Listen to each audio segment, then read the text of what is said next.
Na aula de hoje, nós vamos falar um pouco sobre os diferentes tipos textuais, sobre o que é um texto narrativo, o que é um texto dissertativo, um texto descritivo, um texto injuntivo e um texto prescritivo. O texto narrativo, ele tem uma determinada característica. Ele narra fatos reais, fictícios. Ele tem que ter sempre um narrador, personagens, enredo.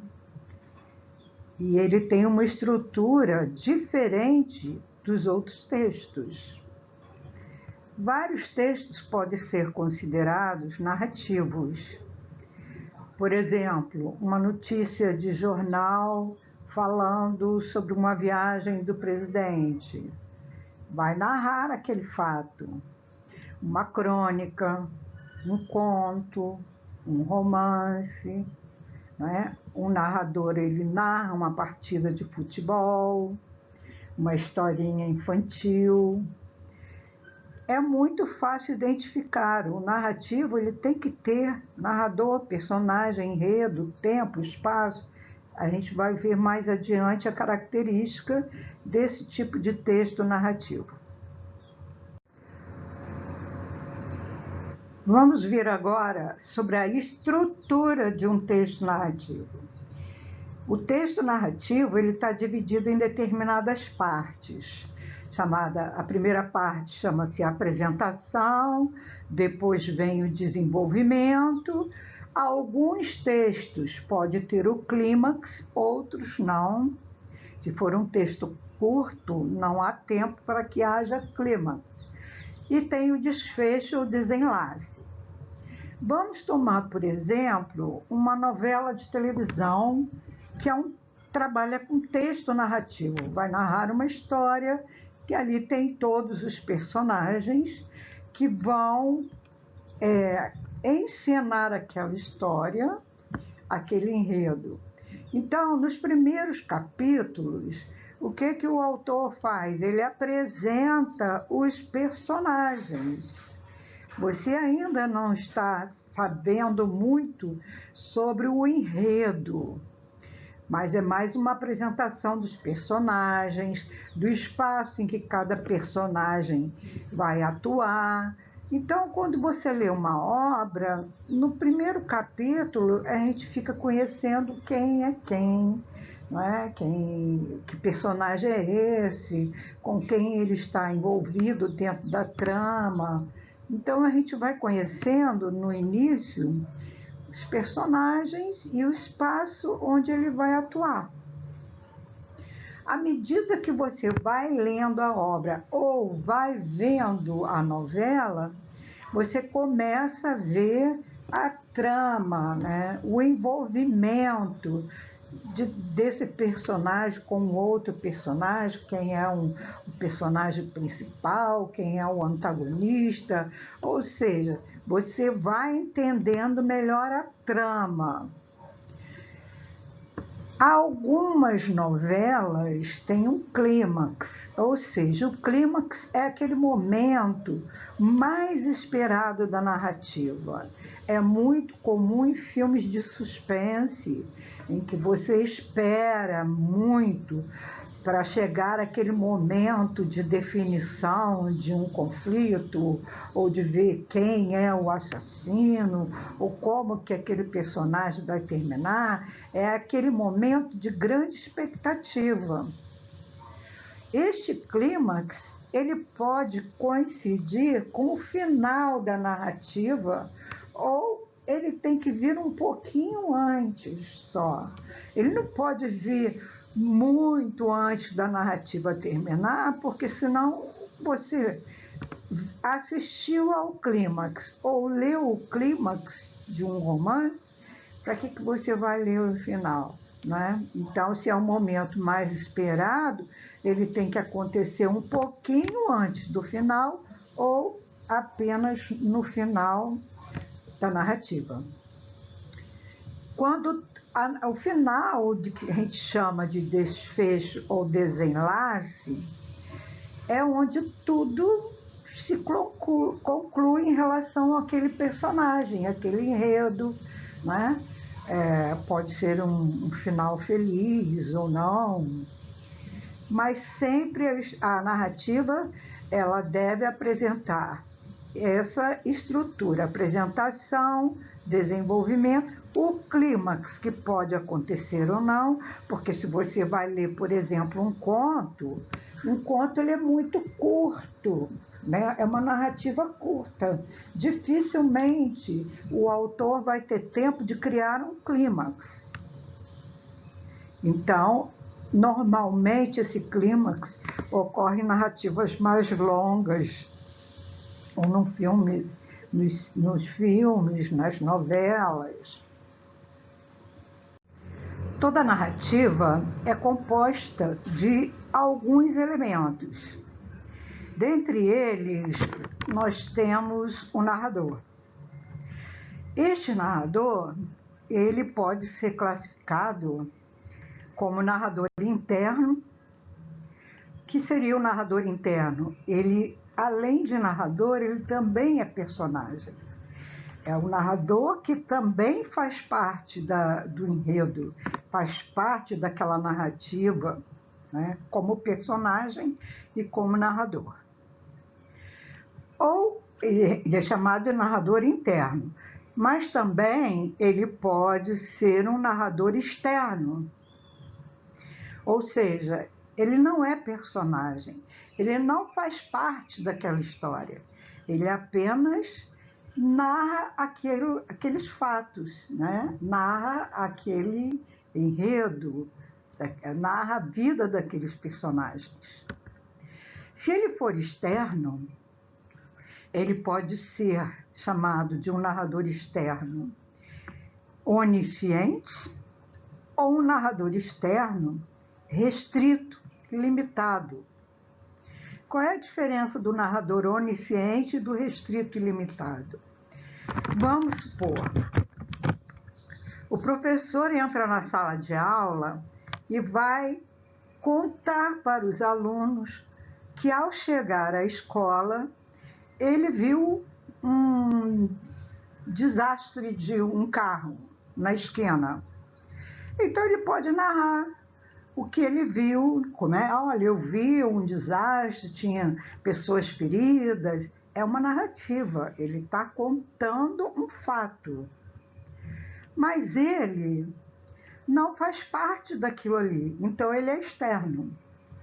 Aí eu pergunto, ele tem ciência do que ocorreu antes daquilo, o que vai acontecer depois daquele desastre que ele presenciou, está contando para os alunos? Ele sabe a vida daqueles personagens antes, depois, o que ocorreu antes e o que vai ocorrer depois? Não, ele vai narrar apenas o fato que ele viu ou que ele ouviu, né? Que ele presenciou. Então, ele é um narrador externo restrito, muito limitado. Ou seja, ele não sabe muito daquele fato, daquela história e nem da vida daqueles personagens. Já se eu como professora, entrar na sala de aula e for falar sobre a vida da minha irmã ou alguma coisa que aconteceu com a minha irmã, eu vou narrar a história do fato em si, mas eu sou um narrador externo, porque eu não faço parte da vida dela, né? Mas não sou personagem deste fato, dessa história, mas eu sou onisciente, porque eu conheço tudo o que levou a chegar àquela história e o que ocorreu depois. Olha, vamos supor o Machado de Assis, quando ele escreveu o livro Dom Casmurro. Olha, aquele personagem famoso do Machado de Assis, a Capitu, né? Ele conhece todo daquela personagem, né? Conhece porque é criação dele a personagem. Um autor de novela, ele conhece tudo da personagem, né? Então, ele pode acabar com a personagem ou não, né? De repente, ele pode determinar que aquela personagem vai morrer ou vai viver. Então, este narrador, aquela pessoa, ou o próprio autor pode ser o narrador, ou pode ter um personagem que seja um narrador, quando ele conhece o passado, o presente e o futuro de cada personagem, ele é onisciente. Ele não é restrito e limitado. Qual seria, segundo a Bíblia, o grande narrador externo onisciente? Né? Todo mundo que já leu alguma vez a Bíblia está lá assim, ó. Deus, ele é onipotente, onipresente, onisciente. Porque, segundo a Bíblia, nós somos personagens criados por Deus.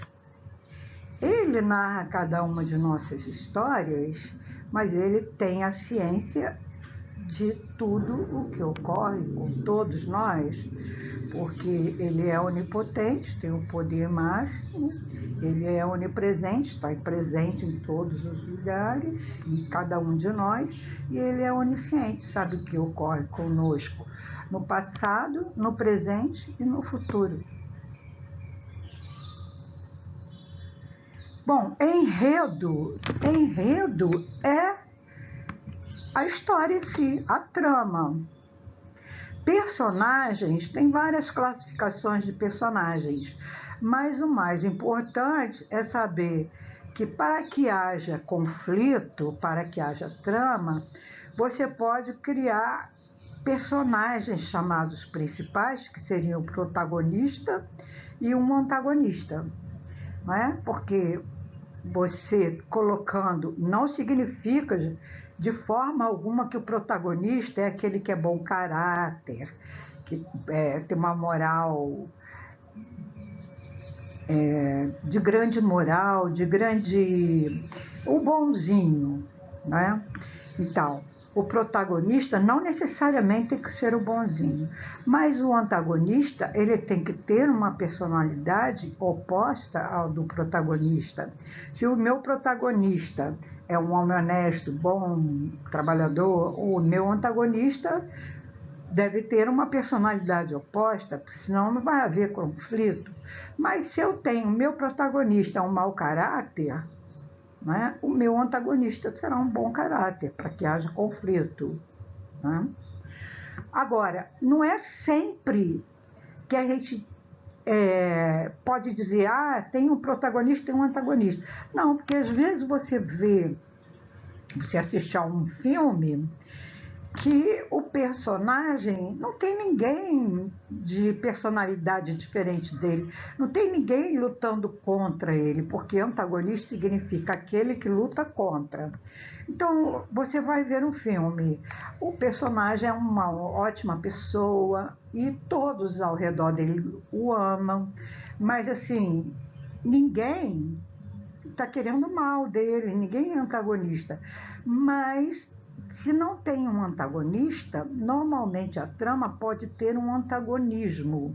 O antagonista é uma pessoa, antagonismo é uma situação. Então, aquele personagem, ele não vai lutar, o protagonista, ele não vai ter que lutar contra um antagonista, uma pessoa, mas ele pode, por exemplo, um atleta num filme e que, de repente, tem uma doença que o impede de continuar sendo atleta. Olha, ele vai ter um antagonismo, uma situação. Ou seja, se for uma doença, essa doença é um antagonismo. Se for um problema familiar, esse problema é um antagonismo. Mas sempre na narrativa deve haver um antagonismo, um antagonista, para que haja trama, né? Para que haja, como é que se diz, interesses da pessoa ler determinado enredo. É interessante. Toda narrativa, ela tem que ter tempo. O tempo, ele pode ser cronológico, né? Como o próprio nome está falando, o autor vai se ater a contar os fatos de uma forma cronológica. Primeiro ocorreu isso, depois aquilo outro. Nessa ordem cronológica, que pode ser crescente ou decrescente, porque tem algumas narrativas que começam narrando o final e depois você fica sabendo o início, que deu origem àquele conflito final. Então, o tempo cronológico obedece uma determinada ordem em que os fatos ocorrem, uma ordem cronológica. E o tempo, ele pode ser psicológico. Você vai ler um romance em que o autor ele não vai se ater a nenhuma ordem cronológica, ele vai apenas narrar lembranças, memórias. Então, ele hoje narra um fato que ocorreu, que ele lembrou em 1950, aí depois ele volta para o tempo presente, aí depois ele lembra de mais alguma coisa. Ou seja, o psicológico ele não tem o compromisso com a ordem cronológica. São lembranças de um determinado personagem, ou de um narrador, ou do que quer que seja, mas assim, não é um compromisso com a ordem cronológica. São mais memórias que vêm e que vão no tempo e no espaço. O espaço, as pessoas acham que o espaço talvez seja o mais fácil da narrativa. Eu acho o espaço mais complexo, porque toda vez que você pede para um aluno descreva esse espaço da sala de aula, ele vai dizer: é uma sala que tem janela, cadeira, um quadro. Mas o espaço de uma narrativa, ele vai muito além do aspecto físico. Para descrever, por exemplo, um espaço de uma sala de aula, você pode descrever sobre o aspecto físico, natural, sobre o aspecto moral, religioso, econômico, financeiro, social, natural, religioso. Então, o autor ele vai deixando nas entrelinhas como é aquele espaço, se é tenso, se é nervoso, se é quente, se é frio, se é de classe média alta, se é classe média baixa, ou se é de um ambiente religioso de tal religião, dessa ou daquela. Então, o espaço, quando o professor pede para o aluno descrever um espaço de uma narrativa, talvez o aluno possa escrever 3, 4 páginas do que ele detectou do espaço onde aquela história se desenvolve.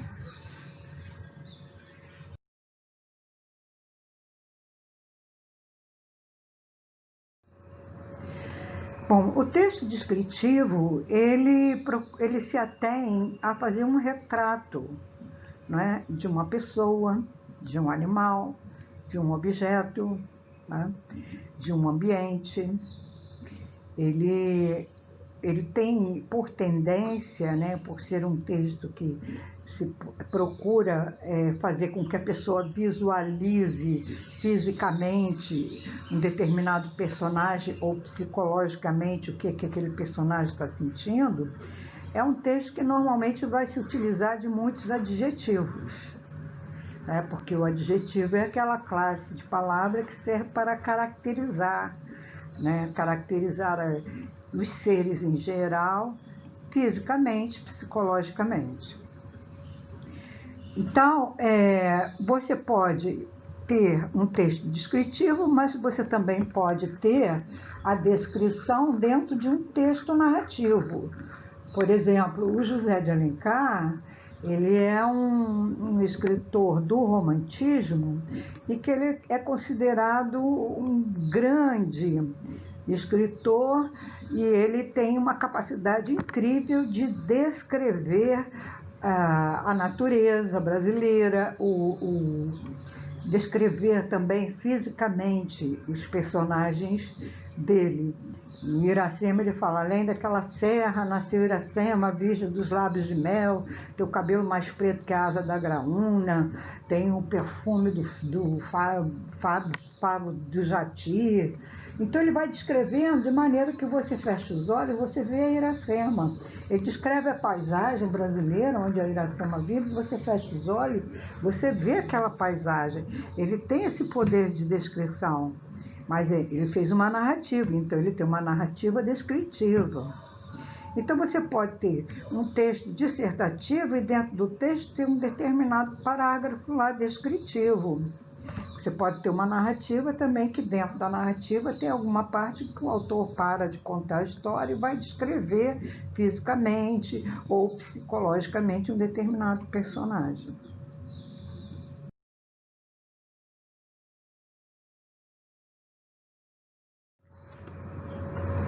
Vamos falar agora sobre o texto dissertativo, que normalmente é o texto da redação de qualquer vestibular. Na maioria das vezes, eu diria 70%, 80% das vezes, as universidades exigem texto dissertativo. É raro você ver algum vestibular em que é exigido texto narrativo, mas pode acontecer. Bom, o texto dissertativo é aquele texto em que você não vai narrar uma história de ninguém, não vai ter personagem, não vai ter narrador, você não deve parar o texto para ficar descrevendo muito sobre uma pessoa, sobre um objeto, tá? Então, ele difere do texto narrativo e do texto descritivo. Mas o texto dissertativo é aquele texto em que você tem um tema, um assunto, em que você tem que analisar esse assunto, interpretar sob o seu ponto de vista, explicar, avaliar aquela realidade e refletir sobre opiniões diversas para você chegar à sua opinião, que apesar de ser sua, ela também deve ser uma postura em relação àquele assunto universal. Daí o texto dissertativo, a gente sempre fala, não se usa o eu, a primeira pessoa, eu acho, eu penso, por quê? Você concluiu uma opinião, né? Foi conclusão sua, mas essa opinião ela é universal, ela pertence a muitas pessoas, não é exclusividade sua. Então você viu um determinado assunto, você analisou, pensou, refletiu sobre um determinado tema e chegou a uma conclusão, né? E aí essa conclusão que você chegou, que é uma opinião em síntese, ela é uma opinião sua, mas também é uma opinião universal. Bom, esse tipo de texto, a objetividade você deve escrever sobre o tema de uma forma bem clara e objetiva, não é? Você vai botar no papel todo o seu conhecimento sobre aquele assunto.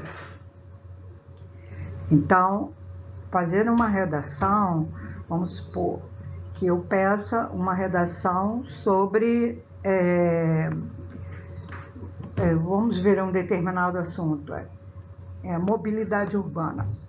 Olha, se o aluno já leu bastante sobre mobilidade urbana, tem bastante informação sobre este assunto, ele vai ter uma facilidade enorme de escrever sobre, né? Qual é a opinião que ele tem sobre mobilidade, se está bom, se está ruim, o que é preciso ser feito para melhorar, como era no passado, como é agora. Então ele vai poder colocar no papel todo o conhecimento que ele tem sobre aquele determinado assunto, porque ele analisou, ele tem um conhecimento, ele interpretou aquela situação e ele vai explicar, né, no papel todo aquele saber sobre aquele tema.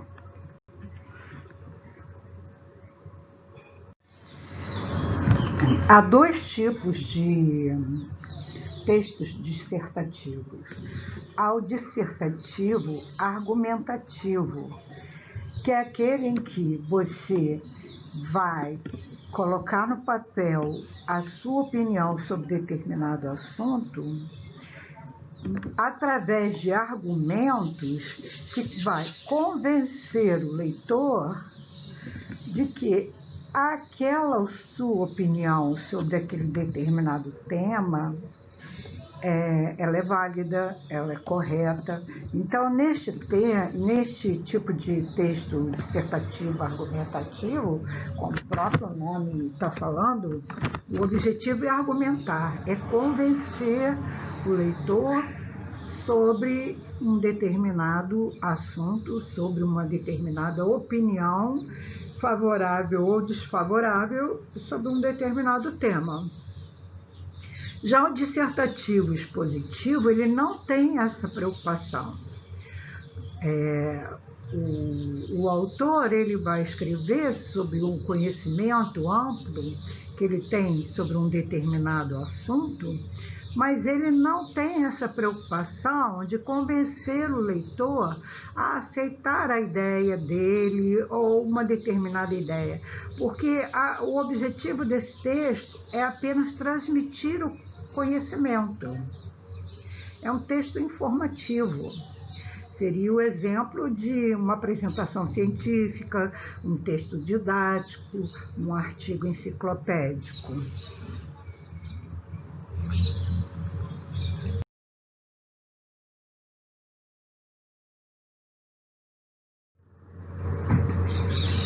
A estrutura do texto dissertativo argumentativo, que normalmente é o texto das redações da maioria dos vestibulares aí pelo Brasil afora.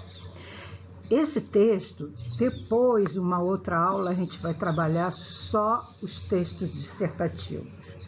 Mas, em geral, eles têm que ter um parágrafo de introdução, que não deve ser muito longo, porque em 2 períodos a pessoa apresenta o tema, o assunto, e no segundo período você pode colocar uma tese, uma opinião, né? Qual a opinião que você tem sobre este assunto que você vai dissertar? Depois, você pode construir 2 ou 3 parágrafos de argumentação, porque com texto argumentativo, você vai mostrar ao leitor que a sua tese, ela ocorre de fato. Através de quê? Através de citações, de mostrar causas e efeitos, de uma alusão histórica, tem várias maneiras de você argumentar. Como eu disse, a gente vai tratar desse assunto argumentação em uma aula própria. E a conclusão. A conclusão é aquele momento que você retoma a tese, ou seja, aquele primeiro parágrafo lá onde você introduziu aquela tese, você vai pegar aquela sua introdução, vai redigi-la, né, orientando para uma conclusão, usando partículas conclusivas, elementos conclusivos. Palavras que vão mostrar para o leitor que você está encerrando o assunto. No Enem, o Enem exige que o aluno aponte não só os problemas, mas também uma solução para o problema. Né?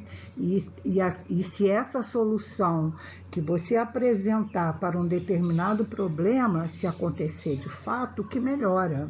Né?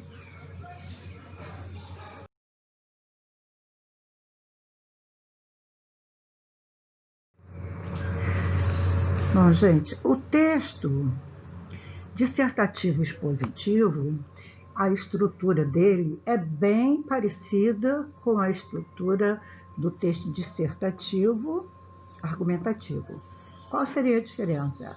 A diferença vai estar na parte do desenvolvimento, porque aqui ele não vai argumentar para convencer o leitor de uma determinada posição sobre um determinado assunto, se você é favorável ou contra, ou não vai convencer o leitor sobre uma tese criada pelo autor do texto. Qual é o objetivo aqui? É explicar, em mínimos detalhes, de uma maneira clara e objetiva, o tema, né? Os aspectos principais, secundários, relativos ao tema, mas sem a necessidade de convencer o leitor. Não há essa necessidade, porque o que se coloca neste texto já é fato, né? E normalmente são fatos científicos e que não tem que convencer ninguém sobre isso, apenas explicar, tá? Pormenorizar.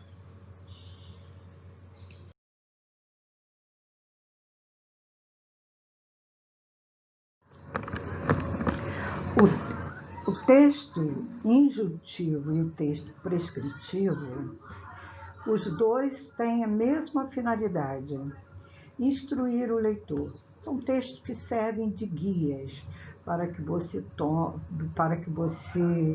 faça uma determinada ação. Por exemplo, eu compro um aparelho eletrônico. Dentro vem aquele livrinho que é um guia de como eu devo proceder, né? Ele vai me instruir de como eu devo me proceder para ligar aquele aparelho, ou para montar um determinado aparelho, ou também uma receita médica é uma instrução para o leitor como ele deve tomar o remédio, a que horas ele deve tomar.